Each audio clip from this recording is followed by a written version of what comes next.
Anyway, sorry, I've forgotten what your question was, Dorothy. It went in one ear and Me out the too. other. Yeah, that was an awesome question, obviously. It was. I remember being impressed. Yeah. Yeah, that's right.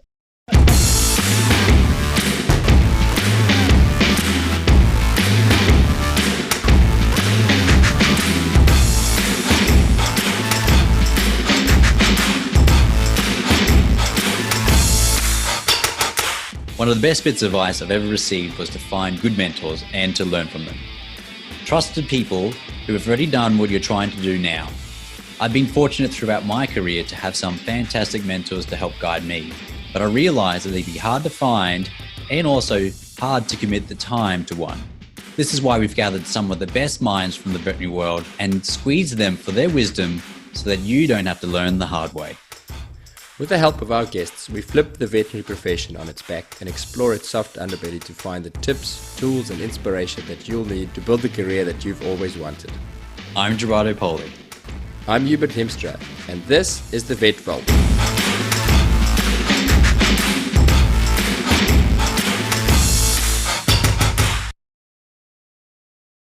Hello Vet Vault listeners, and welcome back to another episode. Today we tackle a subject that is not necessarily directly veterinary related, or is at least not limited to our profession, but it's one that is a critical topic to talk about because of the impact that it will have on all of us, and more importantly, because of the impact that we can have on it as veterinarians. We're talking about climate change. If you've ever found yourself looking around your workplace thinking to yourself, shit, this can't be good for the environment, I really should be doing something about it. Or if you are concerned about climate change, but you're not quite sure where to start, then this episode is for you. We're speaking to Ben Cox, a founder and a driving force behind an exciting new charity called Veterinarians for Climate Action. Ben comes from a sustainability, engineering and business background and is incredibly passionate about climate change because of the impact it will have on future generations and the natural environment. So he helped to start Veterinarians for Climate Action as his tool for taking action and inspiring others to do so. VFCA's mission statement is to inspire the veterinary profession to advocate for and achieve climate action within and beyond our industry. This will benefit both our profession and the animals we care for, ensuring a sustainable future for all. In this episode, Ben explains to us why we as vets are important in this arena and how we can be particularly valuable and have a big impact in the push for action on climate change. We talk about what they are doing through the charity and what we can do, including how to have conversations about climate change, what influences the public's opinion on the matter and how to change it, and what we can do on a practical level in our businesses. Ben is practical, pragmatic and hopeful, and definitely someone who you can put your support behind. Please enjoy Ben Cox and help us make a change.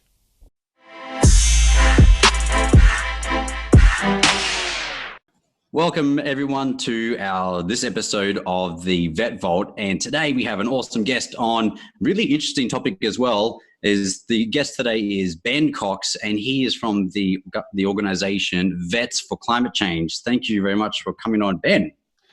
Thank you very much, Gerardo, and thanks for having me. And I'll introduce my co-host, Hubert, who never introduces me in these podcasts, but Hubert is here as well. You talk about yourself enough. I don't need to talk about you, Gerard.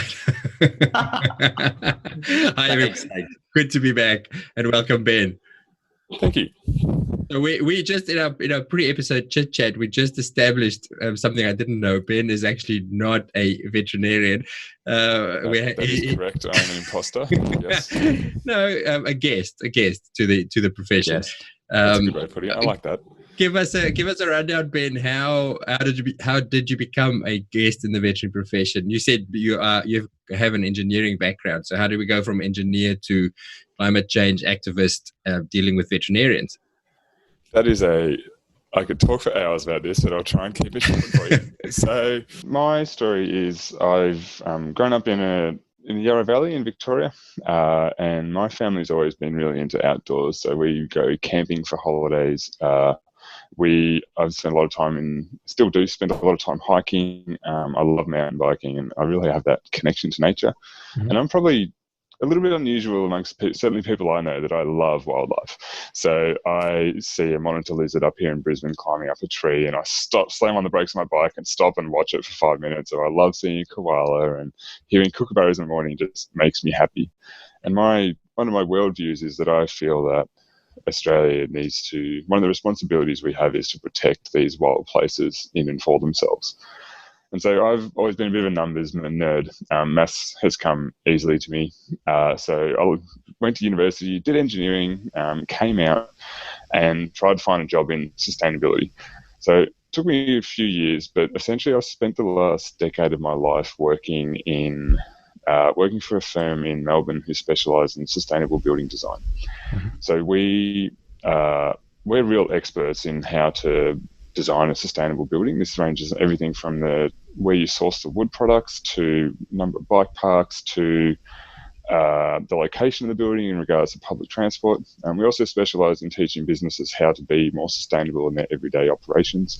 This is how to change the culture around recycling, really simple stuff, to how do you actually get your staff to turn off lights, and what if you do that, how do you implement that type of thing. Mm-hmm. But the last couple of years, I started to realise that there's really a limit to what you can achieve as an engineer when effectively you're working for customers who are paying for your services. And I've been slowly learning more and more about climate change in the background. And it's reached a point to me that I'm really kind of feeling that this is something that it's becoming a really big problem. And I don't think Australia's addressing it with the urgency that we perhaps need to. And the one that really gets me is the Great Barrier Reef. So Australia's already warmed by 1 degree, and as far as I can tell, it's all but inevitable that we're going to get to 2 degrees, or the best part thereof. And at 2 degrees, the Great Barrier Reef doesn't exist anymore, largely, and certainly not in the form we know it at the moment. And one of my personal real fears is that my social media feed in 20 or 30 or 40 years' time is going to pop up and tell me that the last remnants of the Great Barrier Reef have bleached. And that's such a failing of the system, and that really saddens me. And that is, the Great Barrier Reef is actually a wonder of the world, and we're destroying it, not intentionally, but regardless, we are destroying it. So I took some long service leave early last year, and these type of things are playing around in the back of my head. And coincidentally, my wife works in the vet industry, has for years and years and years. And she knew a woman called Jeanette Kessels up here in Brisbane, who had been challenged to say, well, what's the veterinary industry doing about climate change? Mm-hmm. And as you'd expect, Jeanette was pretty stumped by this question, but she put out a few feelers, and there was a Facebook post put up on one of the veterinary Facebook groups back in August, September last year. And I found myself as part of that group of people trying to work out what could the veterinary industry do about climate change.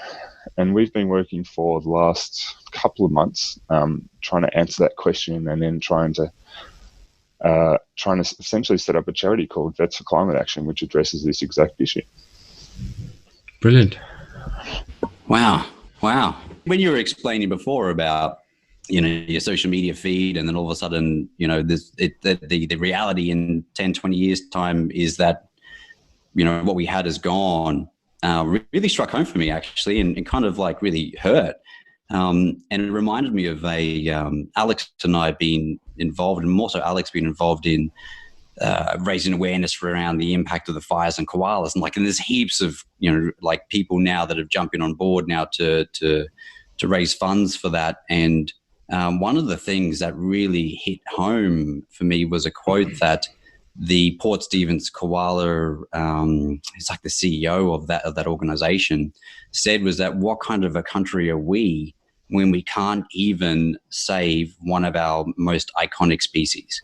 It's almost the same as what kind of country are we if we can't even save one of our most iconic wonders of the world? I know it's frustrating, but it's very easy to get caught up in statements that simplify a very complex problem. Mm-hmm. So one, obviously, we should reduce our carbon emissions. I don't think you'll find many people in Australia don't agree with that, but I can't afford an electric car, for example. So there's the policy responses and how we address this are very complicated. So if you look at the Great Barrier Reef, for example, the change that would have to happen in Australia and the world to stop that damage is very, very disruptive. It's certainly possible, and that's one of the messages we want to push out, is that these are not insurmountable mountains. It actually, there's a lot of opportunity in this change, but it's a significant change. I'd hate to ask you, what would be a 10-step process to saving the barrier reef, mate?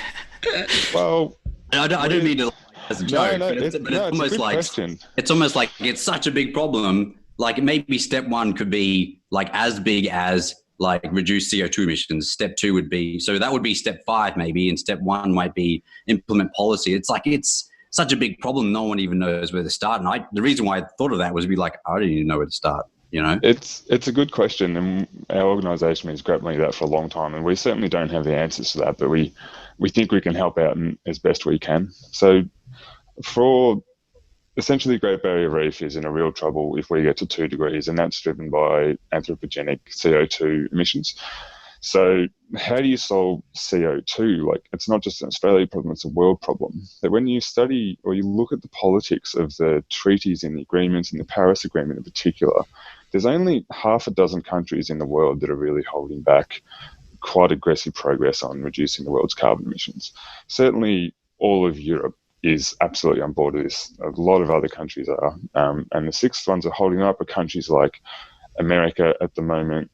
Brazil has got a new president that's a little bit not on board with the climate change message. And Australia is one of these countries. And I'm optimistic that if Australia becomes one of the doing countries instead of the don't countries, that can have a real political change across the whole world. And you also got to remember, Australia is one of the G20 group. Like, we have one of the 20th biggest economies in the world, which means we have huge diplomatic clout. So if our politicians believe in this cause and they push it, then that has definitive impacts on the rest of the world, and it starts to address things like my fear on the Great Barrier Reef. So then we go back to, well, how do we change Australian politics? And a lot of the people I talk to, because we obviously attract people who are left-leaning, they say, oh, we have to get rid of Morrison. He's horrible. He's a terrible person for the climate. He's doing all this damage. But history has shown that the countries that are successful in addressing climate change are those that have bipartisan support. So getting rid of Morrison and the Liberal Party is very short-termist, and we've seen that when Tony Abbott came in after the Rudd-Gillard years, he dismantled an awful lot of the policy around carbon emissions reductions that were put in place. So for better or worse, Australia needs to work with the Liberals and the national groups and parties to get them to recognise and act on this change, which is a very difficult thing to do. And so a while ago, I was talking to a friend who works in the activist space, and said something that really struck with me, and it was that we don't have a House of Leaders, we have a House of Representatives. Mm-hmm. And I took that home, and it rattled around in the back of my head for a while, and I'm like, that's so obvious. And it never occurred to me, because when I think of political leaders, I think of like Bob Hawke or Barack Obama, who are just these visionary people who move a country from one spot to the other. But I haven't seen that in Australia for a long time. And I feel that what we actually have is politicians who are following opinion polls to a large degree to make sure they get re-elected. Yeah, absolutely.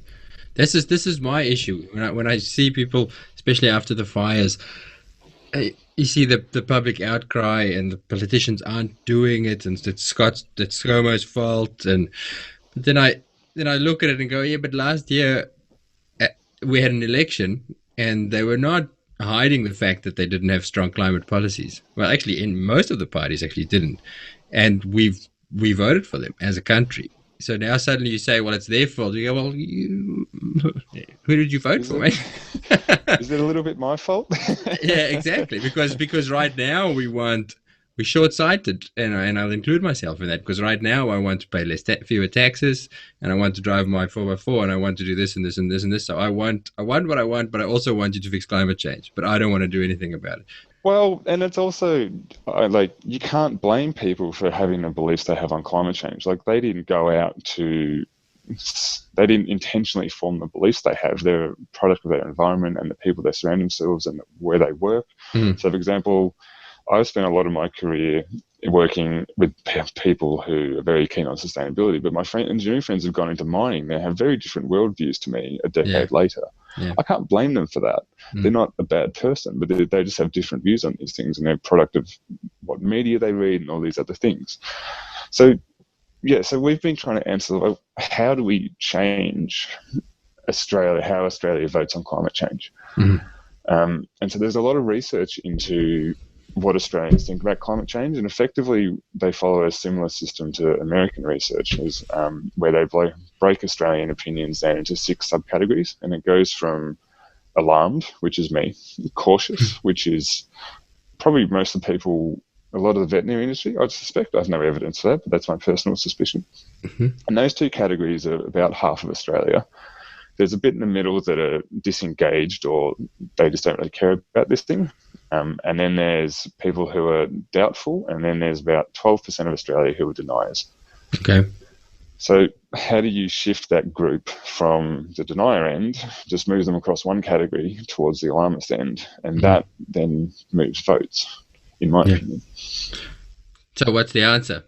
I'll give you a practical, a real life example of why I'm asking this question. A good friend of mine who is as you say, a reasonable, intelligent person, but he's unconvinced. And we sit around over beers at a barbecue, and I want to strangle him because we have these discussions. Because why won't you listen to me?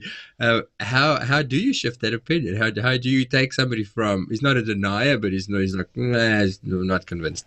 Are there resources that you point people to? There's a stack. There's obviously heaps, and I'm working pretty closely with groups like the Australian Conservation Foundation, CANA, which is the Climate Action Network Australia group. I'll catch up tomorrow with someone from Tipping Point, who's a really important organisation in this, and I've had chats with the Climate Council. And the picture I get from all that is that they're all very, very expert in communication. They understand how to talk to people in a way that reaches them. So I'm an engineer, you guys are scientists. If I want to talk to you, I show you a graph and figures, and I send you a technical paper, and that is likely to be enough to change your opinion. But that probably only works if I'm talking to you on something technical, and it doesn't work on other things. And so, for example of this is I've been reading Bureau of Meteorology reports on climate, and the Bureau of Meteorology are pretty confident that when the world was like 1 degree, Australia is pretty much going to raise by 1 degree. There's not it's not like some bits are going to raise by 2 and other bits are going to raise by nothing. But they're less confident with the rainfalls. And I find myself, because they're inherently harder to model, is what happens to the changes in rainfall patterns. And I found myself looking at these numbers and not believing them because they just didn't fit what I'd assumed. So, for example, worst case scenario, I think Perth's going to have something like 25% rainfall by year, 25% less rainfall by year 2100, which is pretty significant. Yeah, it's a big number. And we don't have a lot as it is. Yeah, well, I think you've already seen a 10% long-term reduction, but don't quote me on that figure. It is all on the Bureau of Meteorology website. They have a report called State of the Climate, and then a few other reports talking about how local areas are predicted to change. But anyway, the rainfall things, I'm looking at it and I'm not believing some of the numbers because I'd assumed all of Australia was getting drier, and the reports are actually saying that where I'm kind of live around Brisbane is getting a little bit wetter.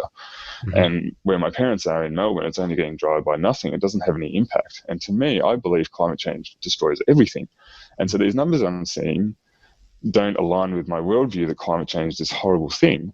And so I'm not accepting them, I'm not believing them.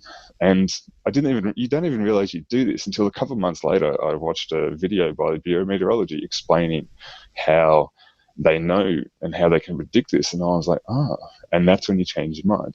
So it happens to all of us that you'll reject information that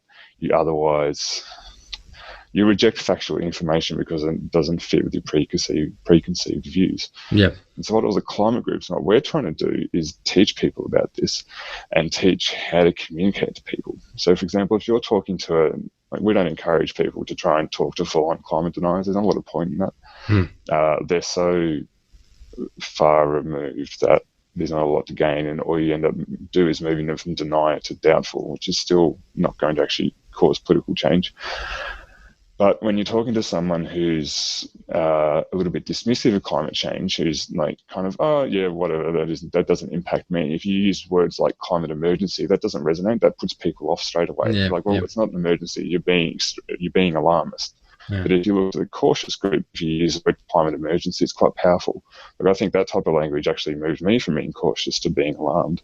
Mm-hmm. So it's really interesting learning how to communicate and the language that's used. And this is all very new to me as an engineer, but it's effectively what we're trying to teach people within the veterinary industry is how to change that people's opinion on it. So what do you guys think of that? Is that new or? No, I like it gels with the stuff I'm learning about human psychology in our field and in other fields. Is exactly that us as humans do that. We selectively hear, and if it doesn't fit with what we want to believe, then we, even if it's about ourselves, most people go, nah, it's not true. Instead of looking at the facts, we love looking at the emotions involved. Do you see that with your customers a lot? Yeah, customers, co-workers, wives. Shara, do you agree? I'll look at the thing that actually somewhat really kind of struck me home, Ben, was that you're tackling things that I generally tackle as a hospital director, and that's moving people through the rooms of change. Like, so moving them from the contentment stage where they're like, life's good, why do I have to worry about it, to, look, you're alarming me for no reason, it's not actually happening, to all of a sudden it's like, shit, this is happening, but is it really happening? I don't know. It's like a confusion stage and then they sit and bounce around that for a while. And then you got to get them to the renewal phase where they're actually like, actually like we could do this, and this is actually something we need to make a change on. And the other thing which actually really struck home here is that as businesses, like big businesses, there is the need. It's almost like you can't just have a good place for your staff to work, and you can't just have like a good outcome for the clients and so forth. There's more to it now. It's almost like the fourth step down, where people actually are looking at your company and they look at your company about what kind of like sustainable, or what kind of like change, or what kind of thing that you take on as a company to embrace, like a climate change or something like that. And we've had discussions recently about how what could we tackle and what we could do to help our company transition into something that's been more sustainable. You believe the amount of wastage we go through with regards to recyclables and stuff because of human waste, like not human waste, animal waste on it and so forth, and plastic for syringes, like thousands and thousands of syringes a year. And what I suppose would like to see if we can direct the conversation and know is, what are the things that you've come across at a clinic level that small practices could take on, which can increase their level of sustainability? Because I know that my local hairdresser just got awarded as sustainable hairdresser. Like they can actually get accreditation. Sustainable salons. Yeah, sustainable salons and things. Yeah. Some of our people just had a chat to them recently to see how they run and what we can learn from them. They run such a tight ship. They're really impressive. Mm. I mean, imagine the chemicals they use. Like washing hair and soaps and suds and bleaches and all that kind of stuff. Like transitioning to environmentally friendly, biodegradable products where. Yeah. So I've mixed opinions on whether I've obviously come in as an outsider to the veterinary industry, and I see two sides to it. On one side, there are some genuinely amazing people and clinics out there that are doing, if not world best practice, certainly best practice in Australia. And there's examples of that. There's certainly in the UK, there's a lot of groups that are picking this up. But what I haven't seen is an overarching movement for everyone to become more sustainable. It's a little bit ad hoc. It isn't really centered at the moment. There's no agreed methodology. There's no rating systems. People are kind of just jumping on Google and talking to their friends and doing what they think's best, which is good, but it doesn't implement. There's 2,000 vet businesses, and 5% doing the best thing doesn't actually have a big impact as it could. So one of the things we're trying to do is address that.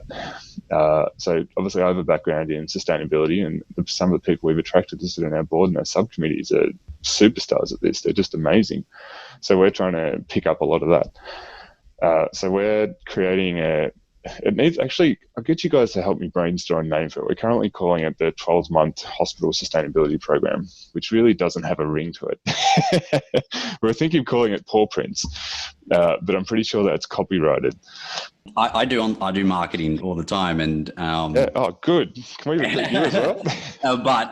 Those things are the kind of things where you need to take a shower. That you need theta brainwaves for that. I know.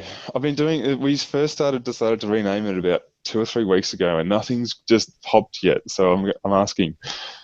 So what are we looking for a name for an accreditation system for veterinary? So at the moment, it's not an accreditation system. I'm pretty familiar with a whole bunch of accreditation systems for sustainability. And in my opinion, they either end up being amazingly rigorous and you achieve real things, but the compliance costs are very high. Or they go the opposite, which is kind of like the house energy rating schemes, where it's so easy to meet and get 6 stars that effectively does nothing. And actually designing something that meets in the middle is incredibly difficult to do. So what we're trying to do is effectively produce recipe cards for how to do, for example, there's a recipe card on rubbish and recycling. There's a recipe card for plastic and consumables, lighting, appliances, heating, air conditioning, water, what you do in your garden, which is really important. Like I think it's something like 50% of Australia's endangered species live in suburban areas. So the plants and stuff you put in your garden are really important. And do you have a bird bath, that type of thing? Goes all the way through to bike parking and car parking and how do people get to work. So our change theory on this one is that we want to produce these recipe cards, try as hard as we can to get a wide outreach within the industry. And I feel that after a few rounds of this, so a couple of years of doing this, then the vet industry will realise what works and what doesn't, and then you can start talking about accreditation and rating systems and having a 6-star clinic or a 5-star clinic or something like that. So I've seen that happen with the construction industry, where they had Green Star, which started off as this amazingly ambitious and detailed thing that covered literally everything, and you had to do like a full energy model of the building to work out how much energy you'd use, and you'd have to we used to try really hard to get rid of volatile organic compounds, which are pretty nasty things, but they're in everything. They're in paints, they're in the glue for the carpet, they're in all the adhesives used in a building. But we'd literally get the builders to come up with a certificate for every single thing they used in the building, showing that it had 0 VOC content, and then we'd give them that point to get towards their 6 stars. And this started out in the construction industry 10 or 15 years ago, and now a lot of what we did then is now standard practice, and it's actually being legislated by government that every building now has to do this. And so we're trying to, it's amazing. So like one of the most innovative, like the hardest points to get in this was to do air tightness testing, which is effectively where you take out the front door of the building, you put a giant fan in it, and you measure the air going in, and you test how leaky your building is. And like residential buildings in Australia, when we design air conditioning, we'd allow for the air in there to be swept out and replaced up to 12 times an hour, just because the buildings are so leaky. So like I design air conditioning systems, and we'd factor in like at least 2 to 3 or 4 air changes per hour of just air just being, on a windy day, just being pushed out of the building. Not even windy, just like temperature differences that move air and buoyancy and all that type of stuff. Are these new homes, Ben? Because I live in an old house, and I think that's very possible. Like, I mean, I can literally feel the wind blow up through the floorboards on a stormy day. Yeah, absolutely. But are these the standards for new buildings as well? Well, there's no standard for new buildings. There's no standard in Australia. In the UK, anywhere cold, they do this by standard. In Australia, we have some really, really poor quality buildings, certainly for first world country. There's nothing. Like if you can ever, like it's common in Australia to be able to see through the cracks in a building and see light coming through, you know? Yeah. That's me. And you think of the air conditioning, it's effectively air conditioning outside once you have that. So anyway, I was getting back to one of the credits you used to have to get this Green Star rating was you'd pressure test your building, and then you'd have to actually meet this air tightness.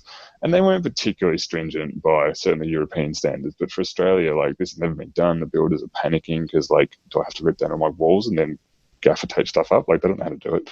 And like, you can't blame them for that.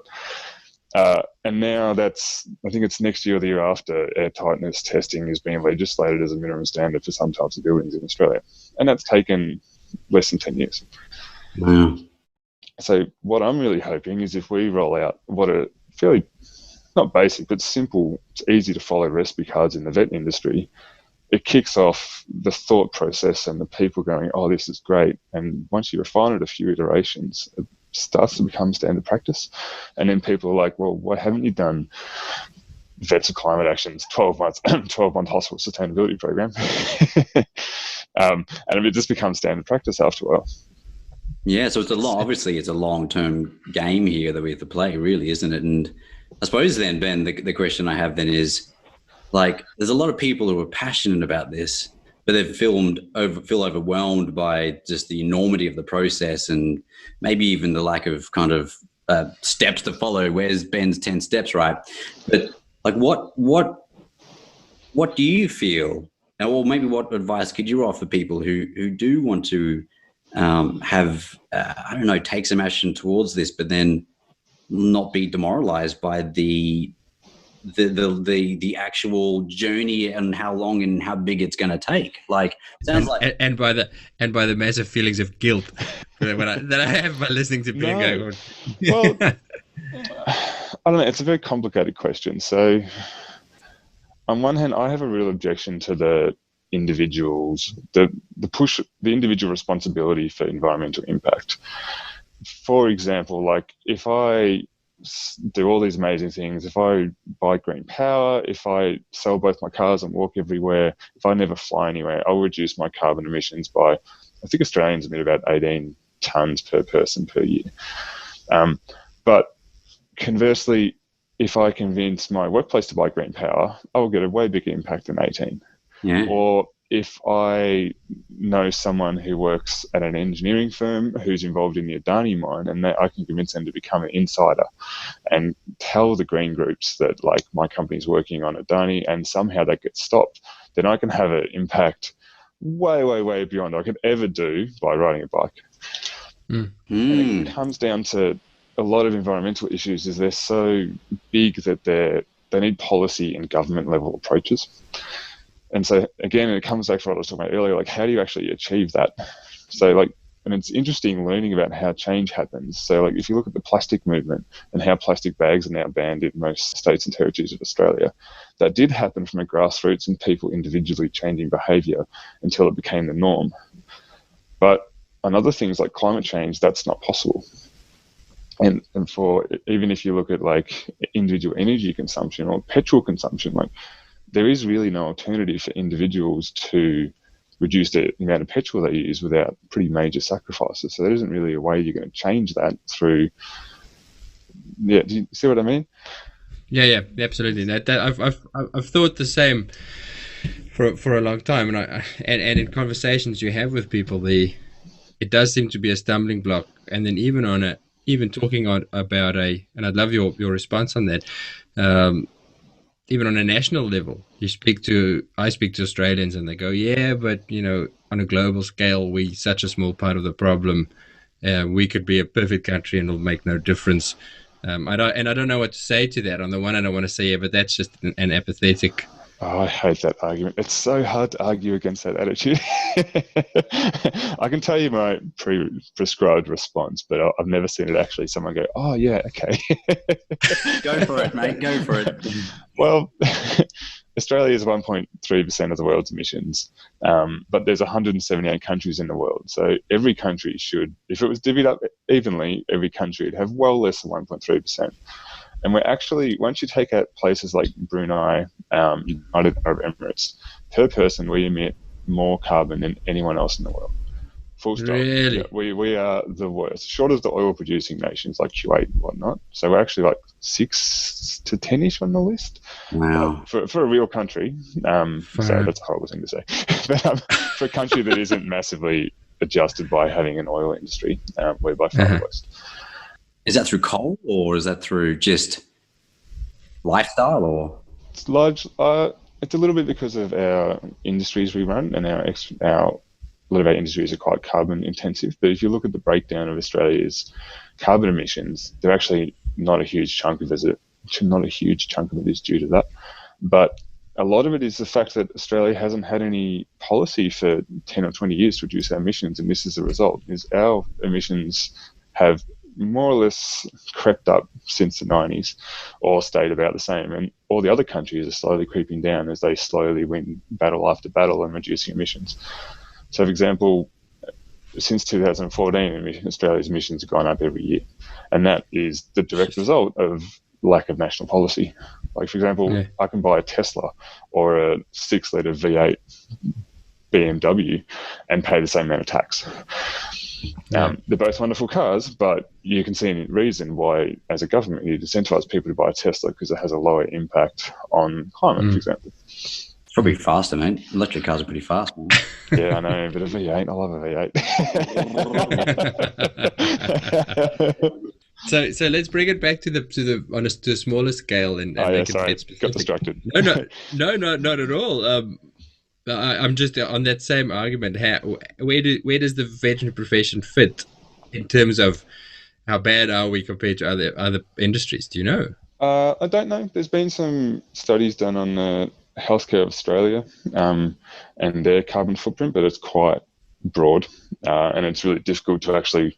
It's called a life cycle analysis, where you work out exactly how much carbon was involved in producing your syringe, for example, in the vet clinic. But like, do you include the mining for the oil that went into the plastic, that went into the pen, and then what about the cost of recycling? It's very difficult. So the way I approach it is thinking that the vet industry is probably no better or worse than any other small business, and the impact will be proportional to GDP percentage.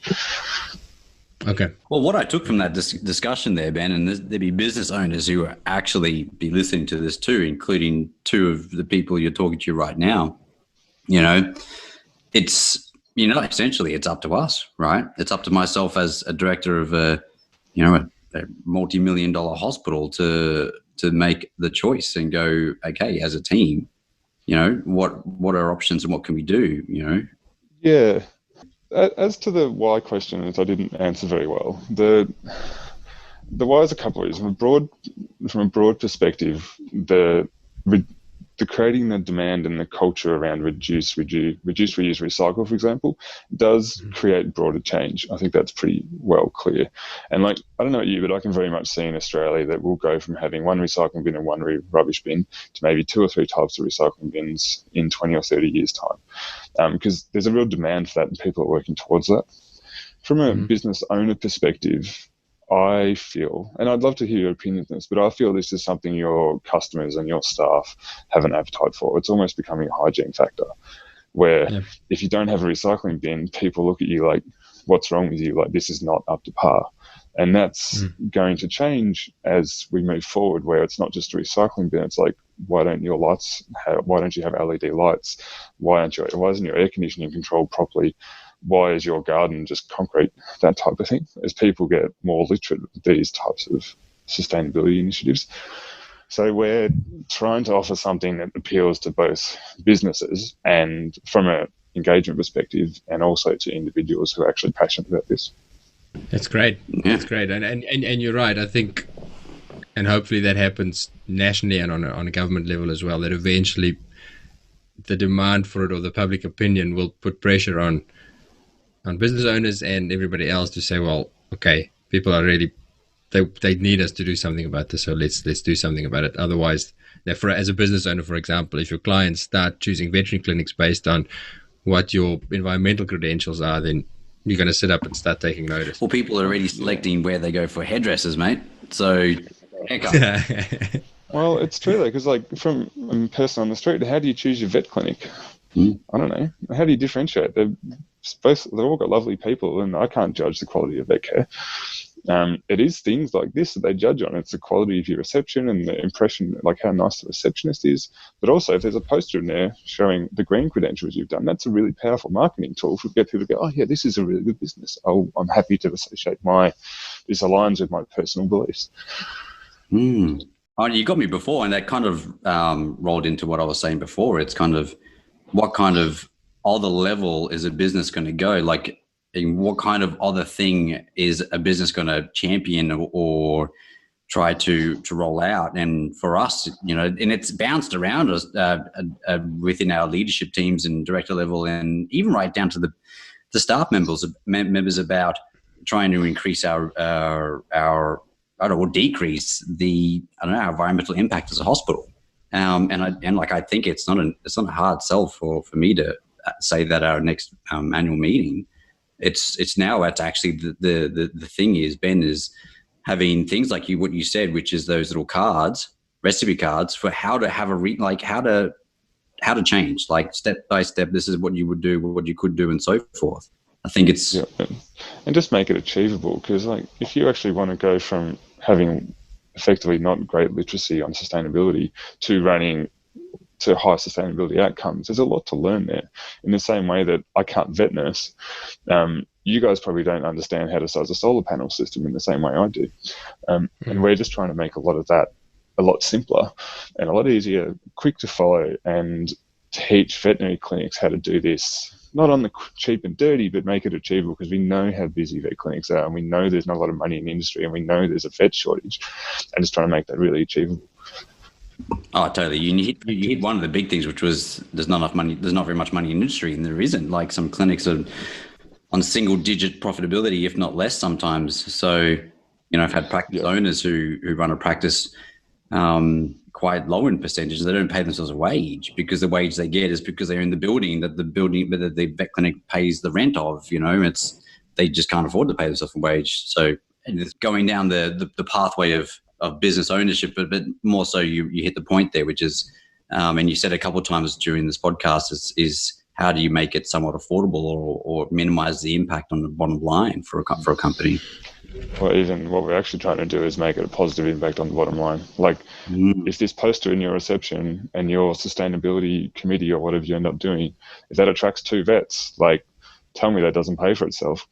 So it costs a lot of money if that gets a vet over the line to visit your work, to work for you instead of someone else. That's a pretty important thing to me. Yeah. So here's a thought. You mentioned time as well, and that's a big thing. So again, I have I'm in the position where I can make decisions about these sort of things in our business, but I sit here going, shit, we should be doing this, but it's another thing on my to-do list. No. And possibly, no, but this possible solution for this is to say, well, you need the go-ahead from the leadership team and the management team, but maybe get, for example, the nurses or vets or anybody in the clinic who's passionate about it to be the implementers, and actually run with the program for many reasons. It gives those people an extra reason to come to work and something to be passionate about, and they're probably going to do a better job of it because they're not worried about all the other stuff and staffing and rota and interviews and all those sort of things.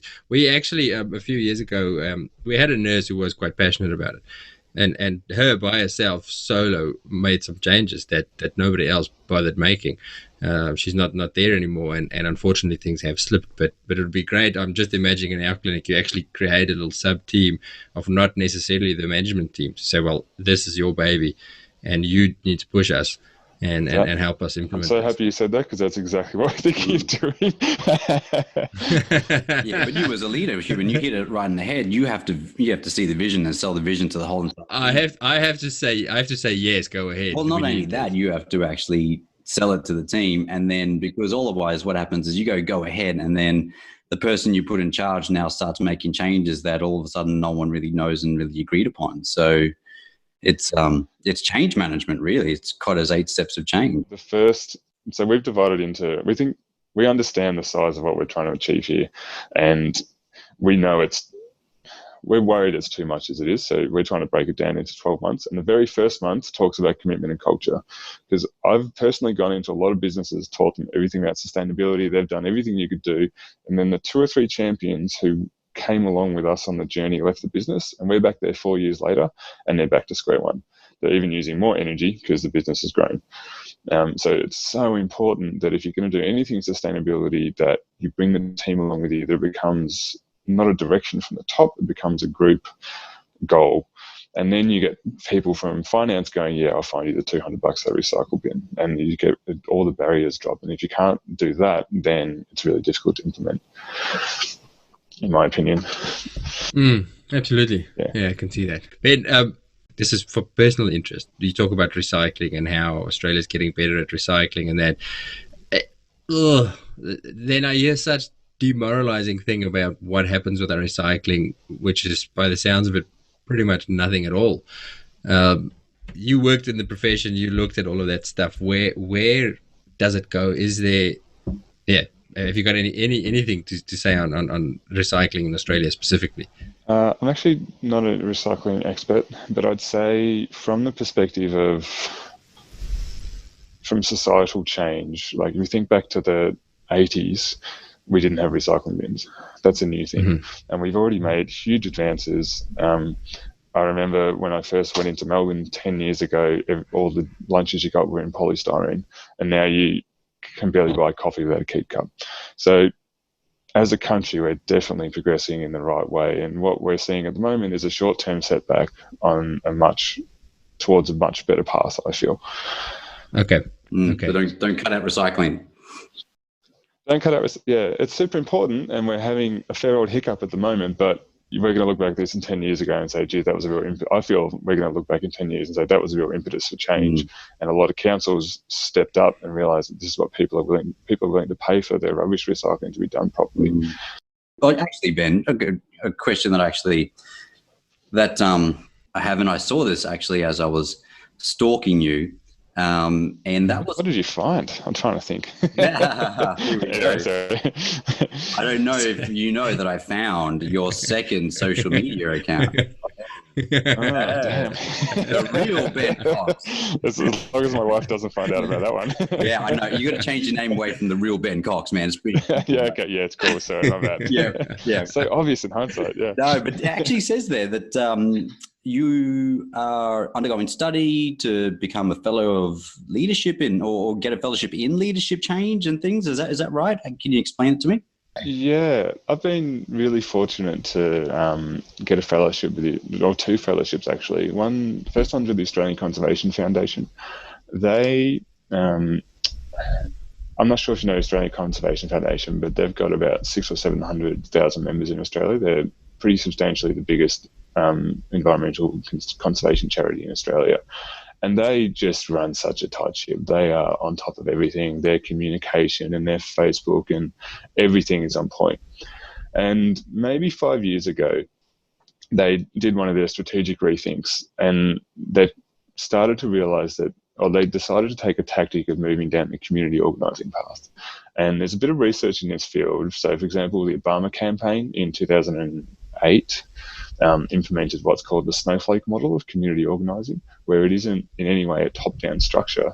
It's about person one creates a group of 5, and then from there they coach a leader, and then that grows and it grows and it grows until all of a sudden you have thousands of people. And a lot of it's actually based on some very fast-growing churches in America.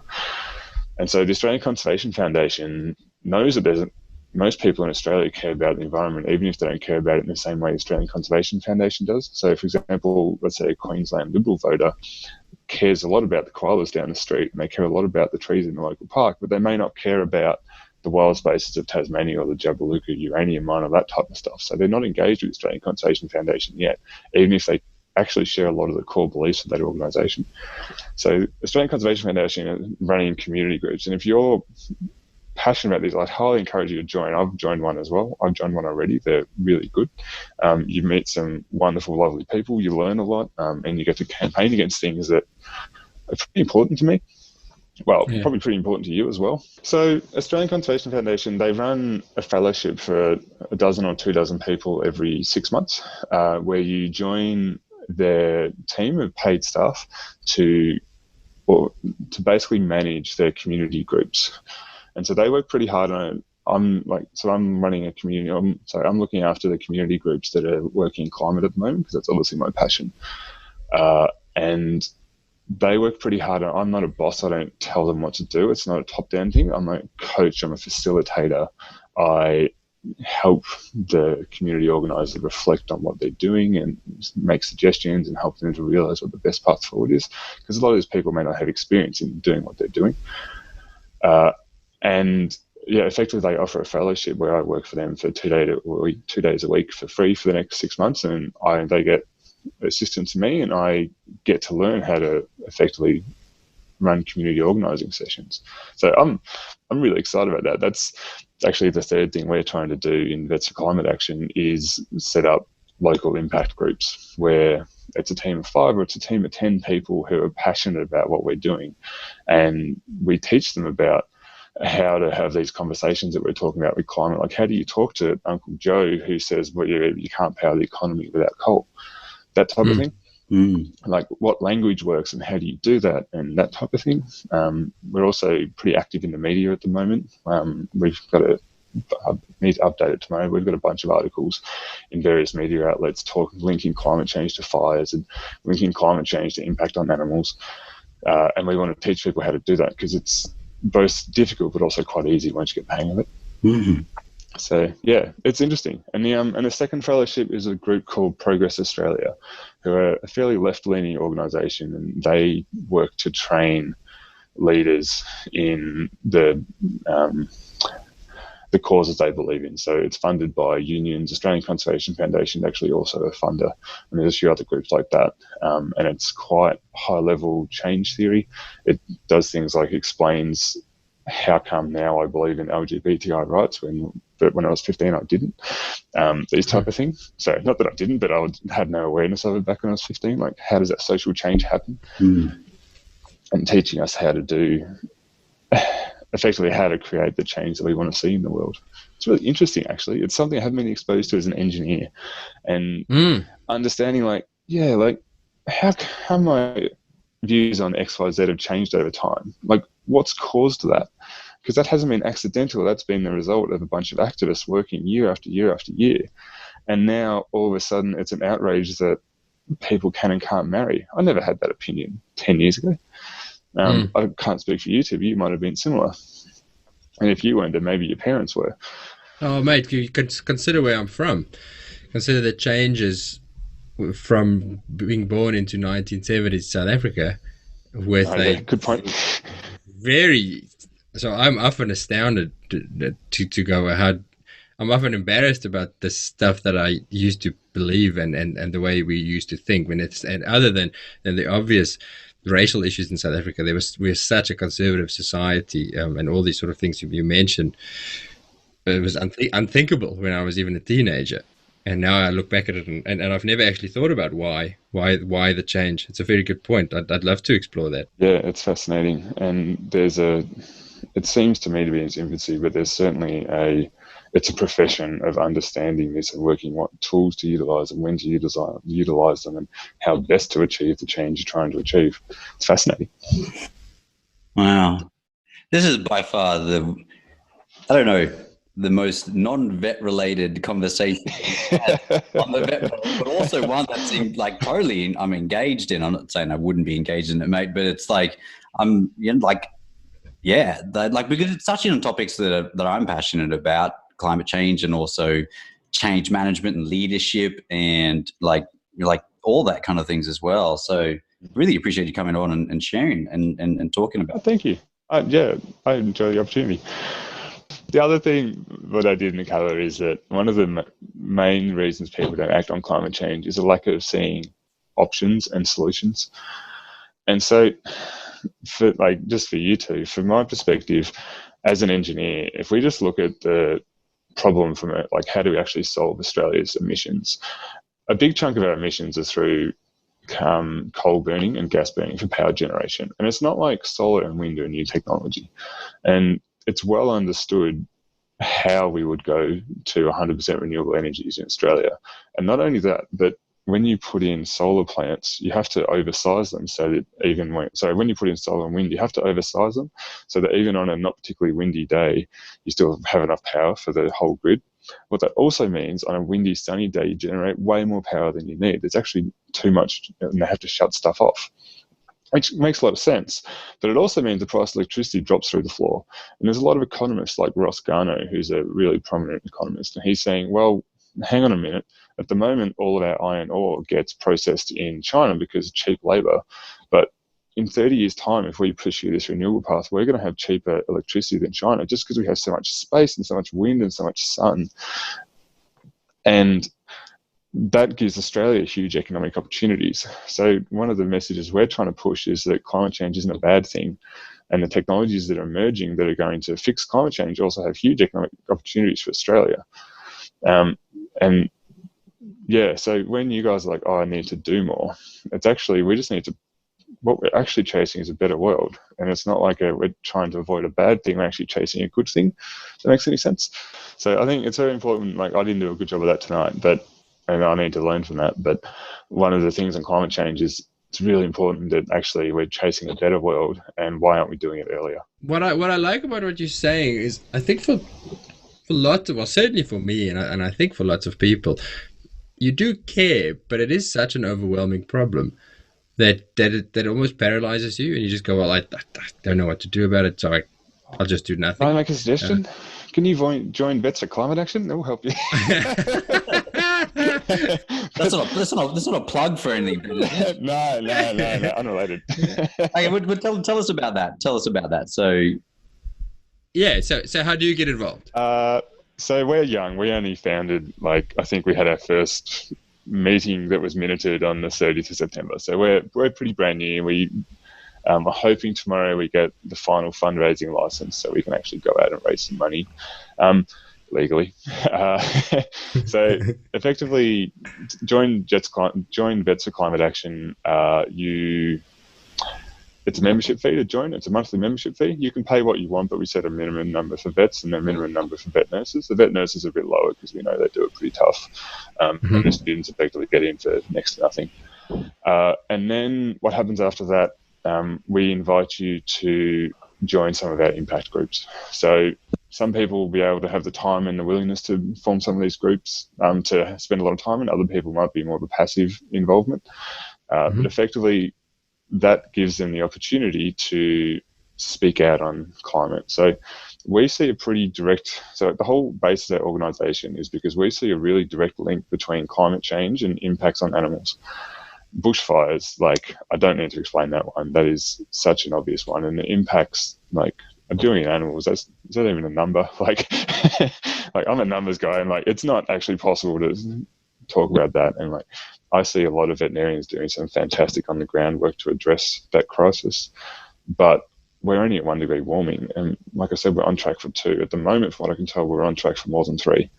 And what's the bushfire weather going to be when we get to more than 3 degrees? So this is kind of in my opinion, and I can't speak for the veterinary industry, but if I was a vet wanting to do something about the horrors of the bushfire, I'd probably be spending my energy talking to people about climate change. And we think vet nurses, probably even more than vets, but the industry as a whole, they have such an authenticity when they talk. If you get someone standing there with a koala, one, it opens a conversation, but it opens a compassion and an emotional response in the people you're talking to. And when you're talking about animals, you have such authenticity. So if we can teach vets to talk about animals and the impacts of climate change, I think we can really contribute to the national conversation and move people to that, from the deniest to the alarm side, and that's when they start to vote along these lines. So, for example, I don't think there's much talk at all in the media or in the population about how climate change is going to impact wildlife or agriculture. 6 months ago, I didn't know about it. I thought, oh yeah, well, I know the Great Barrier is disappearing, but impact on platypuses, no idea. No one knows about this. But actually, the drying of Australia is going to have a real impact on the water flows in the rivers, and the platypuses are at real risk of going to be an endangered species or a threatened species. Vets need to tell that story. That's the type of information that people go, oh, that's an iconic animal.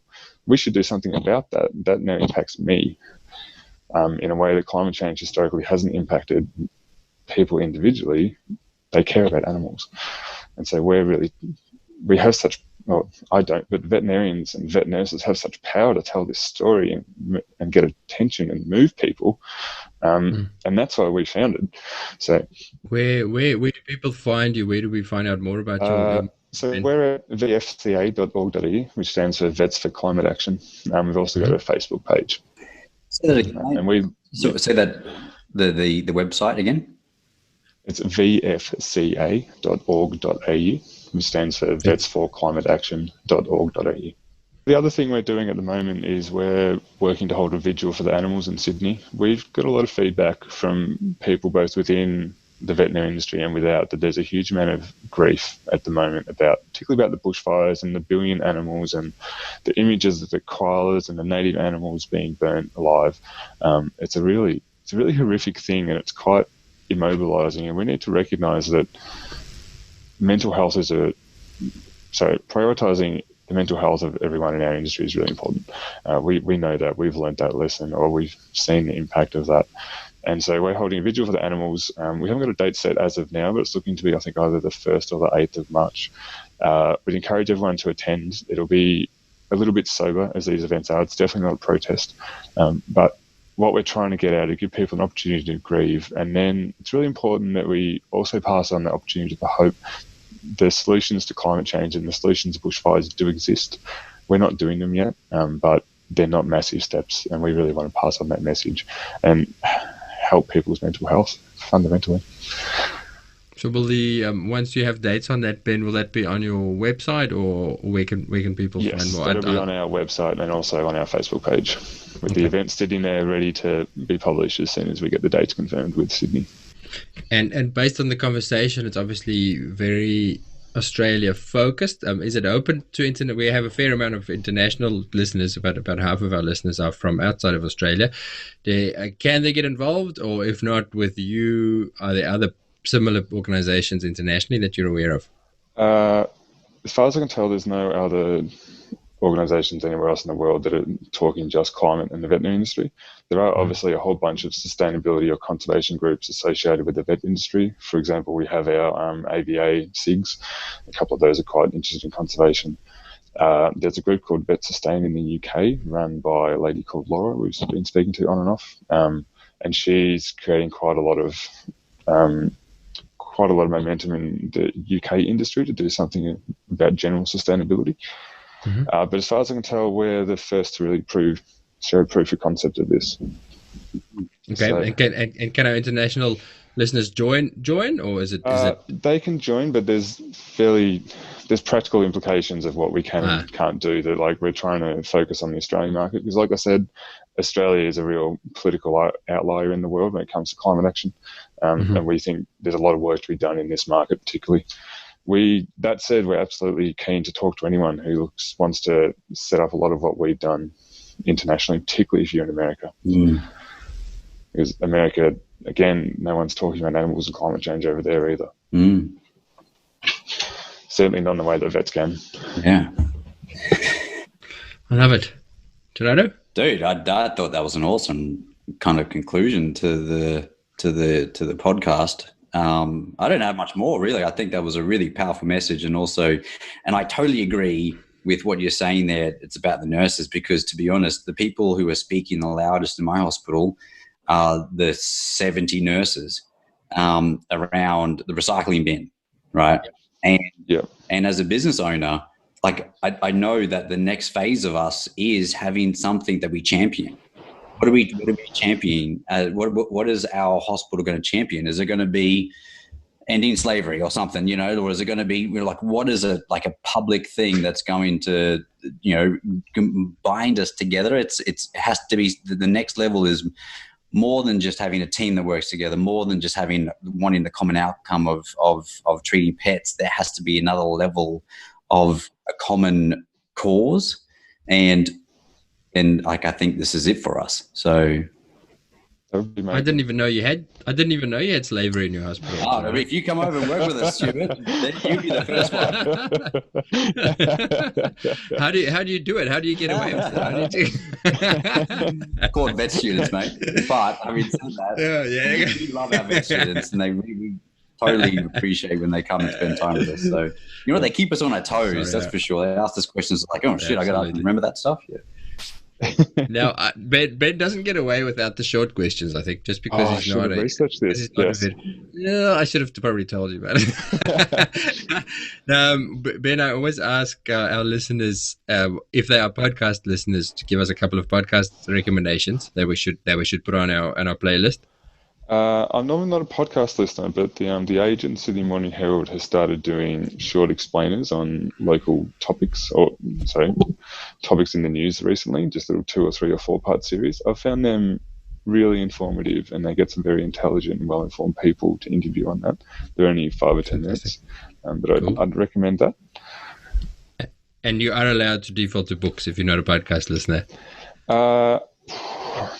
That does not have to be climate related. Yeah, but I was going to say, I've been can be. Neck deep in climate and change theory books at the moment. I'd have to look some up. But if you're interested in the science behind climate change, there's a fascinating book called, it's by Emily Colbert, called Field Notes of a Catastrophe. And it's got a very alarmist title, but all she does is she goes around and interviews people who are working on climate science. That's it. She tells it in a very story-like manner. It's fascinating. It's actually what I read 12 months ago and opened my eyes to a lot of the impacts, and it's what moved me from being climate change, that's bad, to actually, this is so bad that I actually I'm willing to change my career and throw away my engineering degree and go do something else in it. But it's also just an interesting read for those who are science-minded. Okay, sounds great. And then this one, let's try this on. Coming from your field of expertise, we normally end the podcast with a question that says you are at a conference somewhere and the world's new graduate veterinarians are listening to you speak, and you have a couple of minutes to give them one message. What would Ben Cox tell them? I went to my fellowship training on the weekend, and there was a lady there who's a mother, or she's a young mother of 3, her youngest kids 2, sorry. And she was explaining why she's joined the fellowship. And she said she's looking at her children and she says, in 30 years' time, they're going to ask me, what did I do? I'd say the same of anyone of any age. Look after yourself, follow your own goals, but also, what did I do to make the world a better place?